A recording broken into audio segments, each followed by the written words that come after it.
As I said, very bright man on the program tonight. Another good reporting day for Freelancer.com. So what is the next 6 months going to bring? And the man who should know this is CEO Matt Barrie, who joins me at this. How are you, Matt? Good. Thanks for having me. Now, you know I'm a great supporter of you, Matt, but look, I'm reading the newspaper and I'm seeing there's a social agitator out there wanting the bars of Sydney to be left open later and later, and you got fantastic response. How many people around the world got involved in this social movement? I'm glad we're staying on topic today, Peter. Yeah, it's relevant, but go on. Okay, it was close to 1 million people had read the actual raw article. I wish they'd all go out and buy Freelancer.com shares, but my greatest concern is, because you know how much I respect you and you're a visionary, I don't want the CEO of a company that I'm involved in going out boozing to all hours at night. I want you at home early. I want you in bed at 9 o'clock, thinking about more ways to grow this great company of yours. The last 4 nights I've been out, I've been in bed before 11:30. Thank God for that. This is not for the old Matt, this is for the young Matt that I'm doing this. So. Okay, fair enough. But the company, once again, has done what you hoped it would do. So tell us what's happened. So we published our financial results for the full year of 2015 today, and they were very well received by the market. Yeah. We achieved a record net revenue of $38.6 million, which was up 48% for the year. Gross payment volume was up 120% to $229.3 million. We had positive operating cash flow, and we ended up with a very strong balance sheet in the year of $32 million cash in bank and no net debt. So that was very well received by the market, and the business is flying.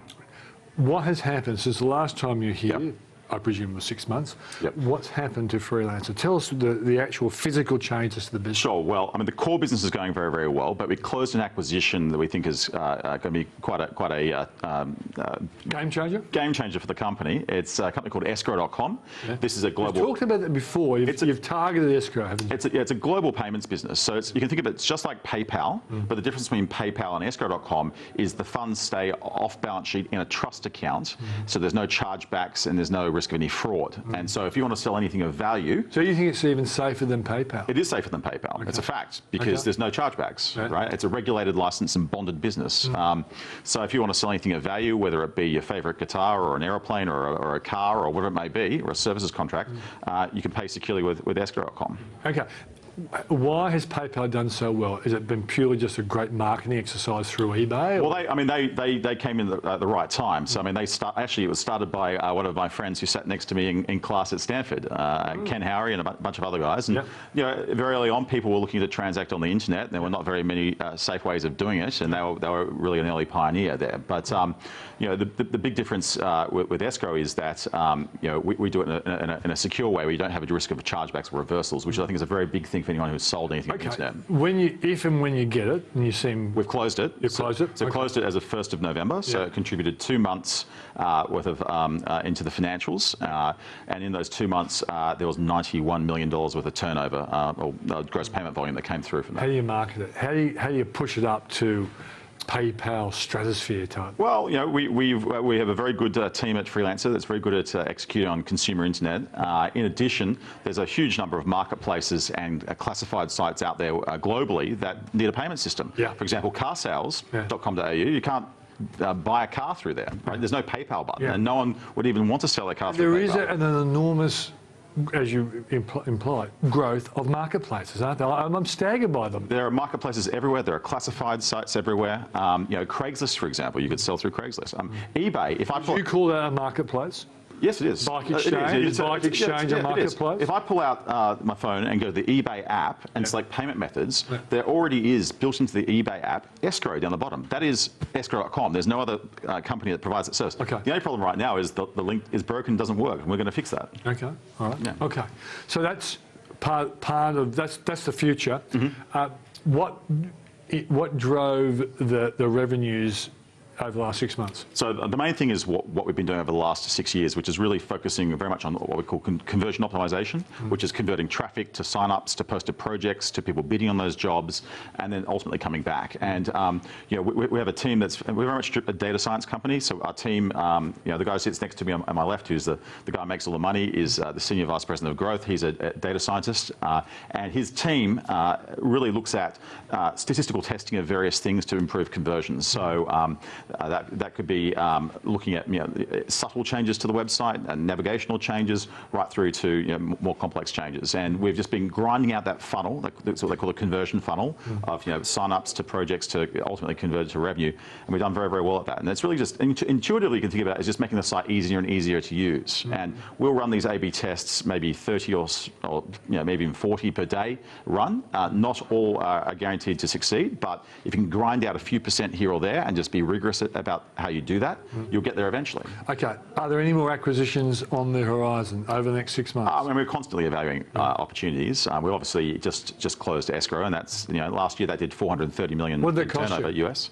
$7.5 million US. Okay. Yeah, so we're pretty disciplined in terms of our M&A process. We've got a lot on our plate right now with getting that all up to sort of the Freelancer speed. So while we're doing that, we're constantly looking at things, but nothing imminent.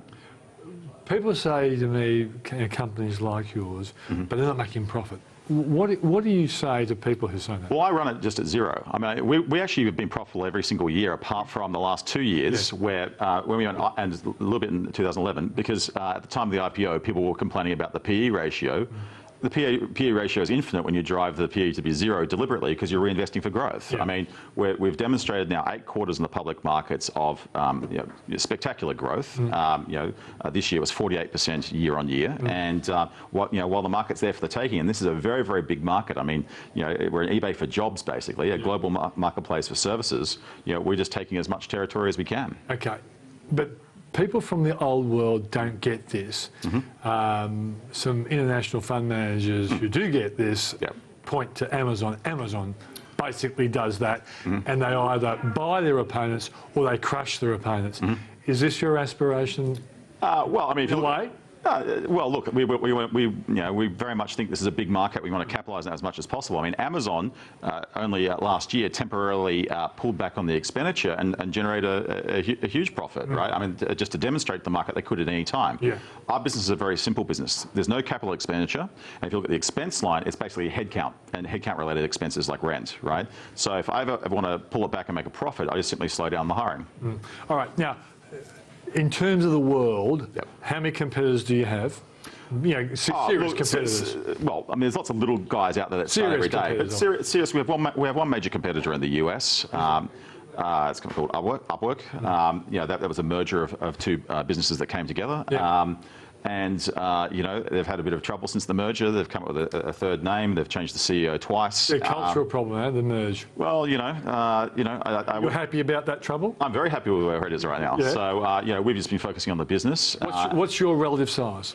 Well, we don't know because obviously they're a private company. Yeah. But if you look at the projects that are visible on their website currently, we're about double in terms of posted projects. So on some measures, are you the biggest in your space? We believe we are, yes. Okay. But we're the only company that's public in the space. Okay. Are you a takeover target? Even though you'd say no to it, are you a takeover target? Oh, look, anyone's a takeover target, right? No, there's some companies no one wants to take over. Well, no, look, people talk all the time to people, but nothing's happening at this point in time, and I just think there's just a big space. And I had a good, long, hard think. Obviously, at the time of the IPO, there was an offer, and I wouldn't really know what to do with myself. So I think there's just a big opportunity. Well, you could agitate for longer drinking hours. Now, another thing is, if you look at what you're trying to achieve.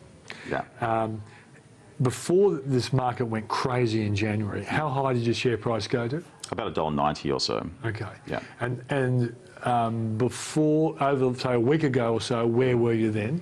Well, I mean, just before the financial results came out before today, I think it was about $1.37 or so, roughly. Okay, and where are you now? $1.49.5. So it was very well received today on the market. Yeah. So in many ways, if we hadn't had this craziness in the market where all good and bad and new and old companies copped it, you probably would be over $2 now.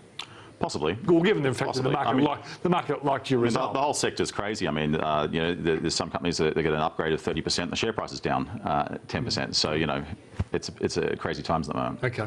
Now, Matt, what's your feeling about, because where are you earning your most money? Is it US that you're we primarily, we're a marketplace for hiring freelancers to do things, to build websites and so forth. So our key market is small businesses and consumers in Western countries. So the US, UK, Canada, Australia.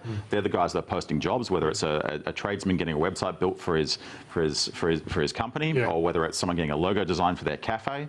You can do it on our site for about one-fifth the price versus conventional methods. And it's just so liquid that right now, 65% of jobs get a bid within 60 seconds. So it's super quick, super easy. One last question. How confident are you that every small business owner in this country knows that you're out there and can deliver on that at this point in time? Well, it's market penetration. We have. I mean, total there's 18 million users on the site. In Australia, would probably have somewhere close to 1 million people on the site. There's still a long way to go. I mean, reaching small businesses is a tough business. I mean, Google at the moment is showing TV ads to try and convince small businesses to go online so they can actually start selling them things, right? So it's so there's effectively probably at least 1 million other businesses out there who aren't using you. Well, I mean, that's your potential, just locally. Like it's early days. I mean, last year we had 1.7 million projects and contests posted on the platform. So we know it's a long way. But I mean, the amazing thing is that now NASA's using us. I don't know if you saw, but NASA's crowdsourcing. We've trained the image recognition system in a robotic astronaut in the International Space Station, and this year they're building a whole robotic arm. Well, let's hope they do a lot of marketing for you at the same time, but that would have been a good start. Matt, great to see you, mate. Thank you very much. See you in about 6 months' time, and I hope the news is continuously good. After the break, we'll analyse today's company announcements with George Babouris from Contango Asset Management.